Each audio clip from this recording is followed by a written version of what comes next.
Si Sir MJ Lopez ay nagpahaba ng kanyang buhok sa parting ibabaw. So, change natin. Balik natin sa dati. Number 2 na clipper guard ang gagawin natin. Iiklian na uli.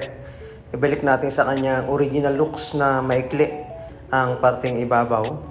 And then, naka-high fade yung gilid. Ganun yung gupit na gagawin natin para sa kanya.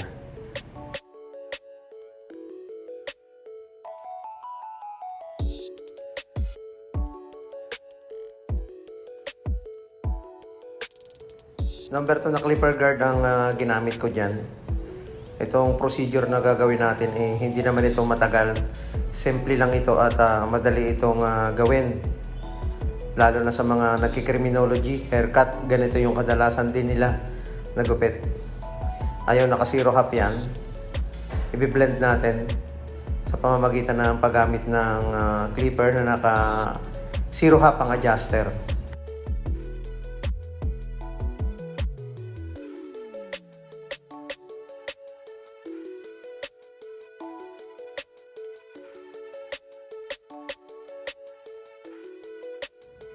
And then laruin yung adjuster, pwedeng naka-zero close para mabura yung mga dark spot. Hindi naman mahirap gawin yung mga ganito. Gamit tayo ng trimmer at tanggalin natin yung buhok sa ilalim. Ito yung mga gupit na hindi mahirap gawin dahil matataas. Ang pinakamaganda lang na gagawin mo dyan, di syempre dapat estimate mo yung sukat kung hanggang saan lang yung taas na gupit na iyong ginagawa.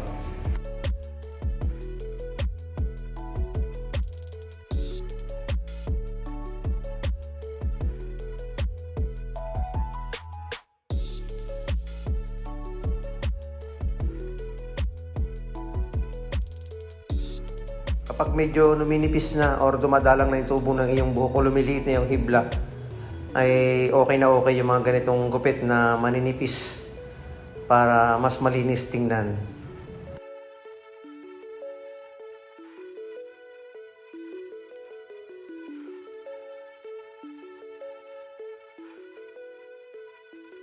Siyempre, linisin pa rin natin yung part ng noo para makat natin yung mga sobrang buhok.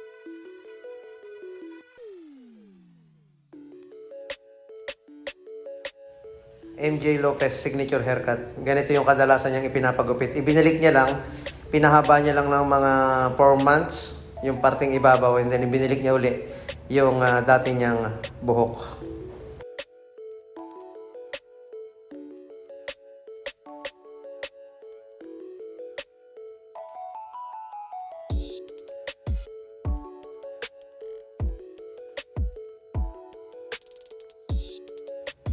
Pagkatapos nating ahitan, okay na yan. Siguro pantay-pantay na lang natin ng konti yung parting ibabaw. Pag may nakita tayong mga konting sumusobra.